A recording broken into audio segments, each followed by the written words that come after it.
Hey guys, so this is just a quick overview on the Artemis study on how to do the blood collection. In the kit, there's 2 lavender top tubes. These taller ones are 6 mLs. 1 lavender top tube is plenty. In this case, we drew 2. One's basically for a balance. This one we're going to do a little bit extra if we wanted to do it for demonstration purposes. But if you draw 1 lavender top tube and then the other one, fill it with water for your balance in the centrifuge. When you label it, make sure you do not label the patient's name on there. Only the subject ID and the date of collection. And then you can put your initials in time if you like to as well. But there's also stickers in the, stickers in the box. Once the lavender top tubes are drawn, you want to mix them up obviously like normal, but put them directly into the centrifuge. Put it directly in the centrifuge, balance it, and get that thing running as soon as possible. It has to be spun at a minimum. You have to spin it within 1 hour, preferably immediately. Right when it's drawn, stick them in that centrifuge and get them spun down. Okay, so now that we have the centrifuge stopped, we're going to take the tubes out. Make sure when you take the tubes out, you keep them upright. So you can see the separation in there.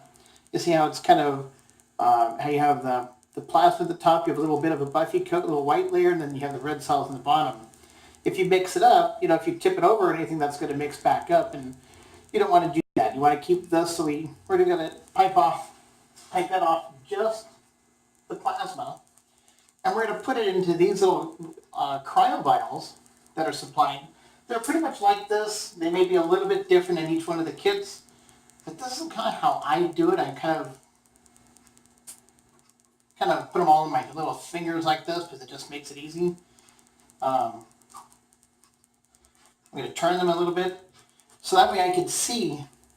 I'm just turning them so I could see the little marks on there of how many cc's are in each one. Now when you take the cap off, these little lids are called HemoGuard closure lids, so they won't spray any fluid or anything, but I always take my hand and kind of just pop the lid off, make it loose like that anyway, no matter what. So it's kind of covered with a gloved hand. Now you can take it off. And I'm going to take the pipette, make sure it's not going to go down into the red cells. Just going to take off the plasma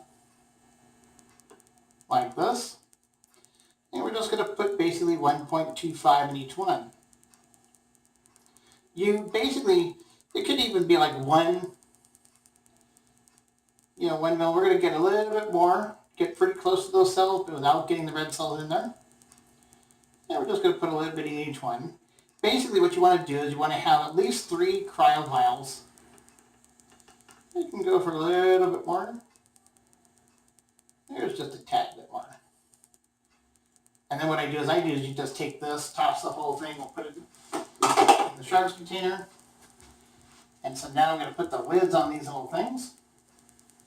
You notice how it's keeping them really solid in my fingers there the whole time. What it's doing is you just want to have the space, aerospace, so when it freezes on the dry ice, that it's not going to crack the tube. This one just has a little bit, 0.25. That's okay. These are all for storage anyway. So they're going to use one of them, and then the others are going to be for controls or for storage, in case they need to use more later.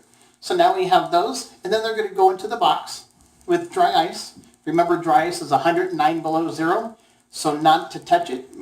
Be careful to not touch it, and fill any airspace in the box. Any extra airspace with like newspaper, anything to fill in that gap, because dry ice will lose about 2 pounds per day in shipment, and so you want to have at least a minimum 5 to 7 pounds of dry ice and fill any airspace. The least amount of airspace equals the least amount of loss.